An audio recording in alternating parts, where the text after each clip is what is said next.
हरे कृष्णा। तो प्रश्न ऐसे है कि पुनर्जन्म जो है, रीइंकार्नेशन, ये सच है क्या?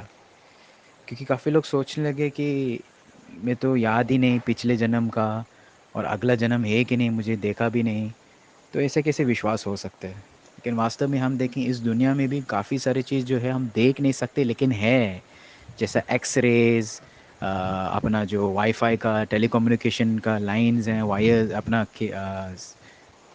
वेव्स जो है, और खुद का शरीर के अंदर भी हमको सब पता है, दो किडनी हैं, लेकिन कितने लोग को देखा खुद का किडनी है क्या? शायद एक साइज़ बड़ा एक साइज़ छोटा बोल नहीं सकते, बराबर, फिर भी विश्वास है, हमारे पास है। सो निश्चित है ये पुनर्जन्म में सच है, साइंटिफिक है। क्योंकि आत्मा तो है, और सबको पता है आत्मा तो एग्जिस्ट है ही है। क्योंकि जब भी कोई मर गया हम बोलते हैं ये चला गया, लेकिन लाश जो है, शरीर जो है वो सामने पड़े, तो गया कौन? वो हम बोलते आत्मा है। तो अगर आत्मा है तो मतलब पिछले जन्म या अगला जन्म तो होएगा ही, क्योंकि हम ही आत्मा है। आत्मा तो कभी नष्ट नहीं होते। और ये पुनर्जन्म का प्रिंसिपल जो है, ये सिद्धांत जो है बहुत ही इम्पोर्टेंट है। क्योंकि अगर ये पुनर्जन्म का फिलॉसफी सिद्धांत नहीं है तो काफ़ी प्रश्न हम उत्तर दे नहीं दे पाया।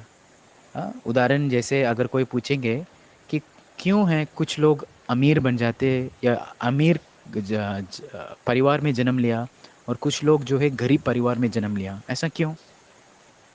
तो इसका अगर पुनर्जन्म का फिलॉसफी नहीं तो हम उत्तर नहीं दे पाया। तो हम सोचेंगे नहीं ऐसा ही होगा, कुछ लोग का भाग्यवान है, अमीर फैमिली में, अंबानी कुल में, अंबानी का परिवार में जन्म लिया, और कुछ लोग बेचारा है, गरीब है, अभी क्या करूँ, वो अफ्रीका में जन्म हो गया। लेकिन ऐसा नहीं है, क्योंकि ऐसा अगर सच तो भगवान का गलती है। भगवान भेदभाव करते हैं। और खास करके अगर कोई अपंग का शरीर मिला, कोई डाउन सिंड्रोम बीमारी मिला, तो आप बोलेंगे तो उसको एक ही जन्म है, और एक ही जन्म में उसका गड़बड़ हो गया। तो ऐसा कैसे सच है, ऐसा कैसे न्याय है? तो ज़रूर है, एक से ज़्यादा जीवन, एक से ज़्यादा जन्म तो होना ही चाहिए।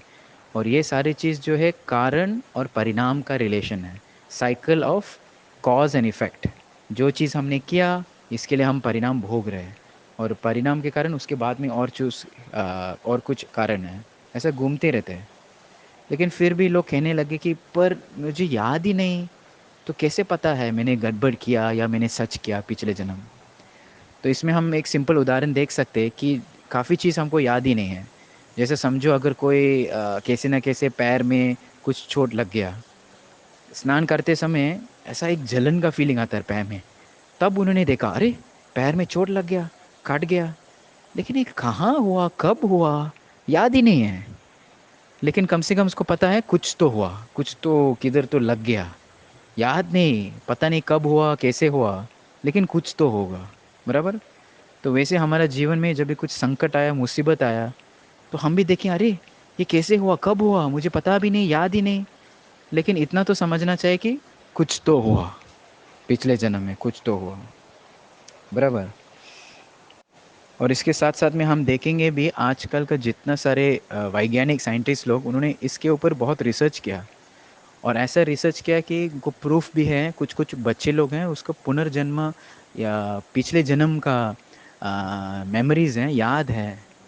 तो एग्जांपल है, रिसेंटली एक स्टोरी आया था कि अरब अरब कंट्री में एक बच्चे हैं, अरबी बच्चे जो है, वो ब्रिटिश का इंग्लिश बोलने लगे। कि भले उसका खुद का मम्मी पापा जो है, उनका खुद ब्रिट इंग्लिश आता ही नहीं। तो मम्मी पापा सोच रहे बच्चे कुछ तो बोल रहे, पता नहीं था वो इंग्लिश भाषा बोल रहे थे। जैसे एक पड़ोस से आया था यूएस से, उन्होंने सुना अरे ये तो इंग्लिश, ब्रिटिश इंग्लिश बोल रहे। तो बच्चे कहने लगे कि मैं ब्रिटेन में था, अभी मैं यहाँ पे क्या कर रहा हूँ, ऐसा बोलने लगे। तो ऐसा बहुत सारे स्टोरीज़ हैं, बहुत सारे केस स्टडीज़ हैं जो रिसर्चर्स ने किया। तो ये पहले पॉइंट है कि उसके पुरावा है प्रूफ करने के लिए कि पुनर्जन्म जो है, साइंटिस्ट ने डिस्कवर किया। ये फर्स्ट पॉइंट है। सेकंड पॉइंट जो है, फोबियाज आते हैं।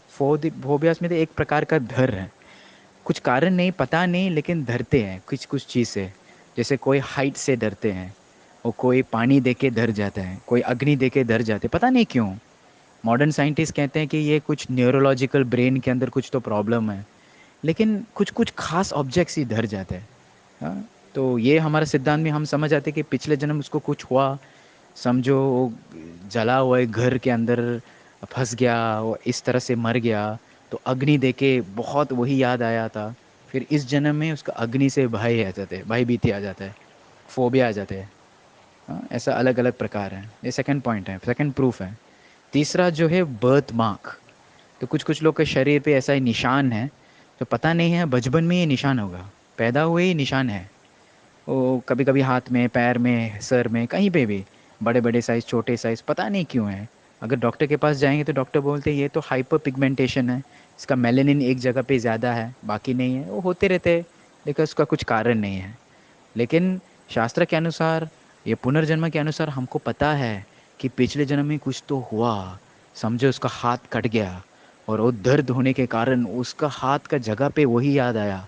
तो इस जन्म में जब ये शरीर धारण किया, तो उसी जगह पे या कुछ तो हुआ, उसको ही जगह पे कुछ निशान आ गया, क्योंकि वही याद याद याद करके इस जगह पे निशान आ गया। तो ऐसा अनेक कारण हो सके, एग्जैक्टली क्या हुआ हम बोल नहीं सकते, लेकिन हमको पता है कुछ तो हुआ।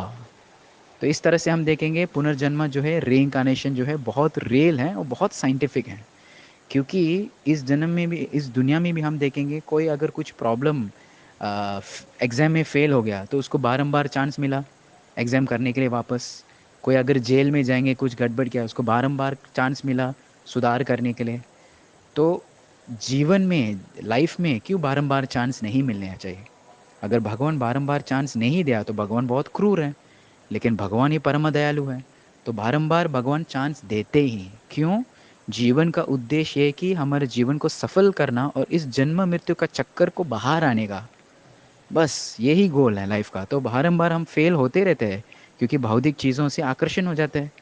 इस जन्म में किसी का इच्छा है कि मुझे अमीर व्यक्ति बनने का, लेकिन उसको याद नहीं है कि पिछले जन्म वो राजा थे, अभी क्या बनने का अमीर व्यक्ति। तो फिर भी ठीक है, बौद्धिक इच्छा है तो उन्हें प्रयास करते, प्रयास करके, लेकिन वास्तव में ये कि जब तक हमारा बौद्धिक इच्छा है तो तब तक हम इस जग में घूम फिर के जाना ही पड़ेगा, जन्म मृत्यु, जन्म मृत्यु। फिर भी भगवान इतना दयालु है, उनको बारंबार चांस देते, शायद इस जन्म, चलो नहीं अगला जन्म, नहीं चलो अगला जन्म, चलो अगला जन्म, बारंबार ट्राई करके कि कौन से भी एक जन्म में जब भी जीवात्मा पूरा पक गया कि उसको समझ आते कि भौतिक इच्छा हमारा संतुष्टि समाधानी नहीं दे सकते, बस हो गया, बस उस टाइम में वो भगवान का शरण में आ गया, तब उसका इस संसार से मुक्ति प्राप्त हो गई। हरे कृष्णा।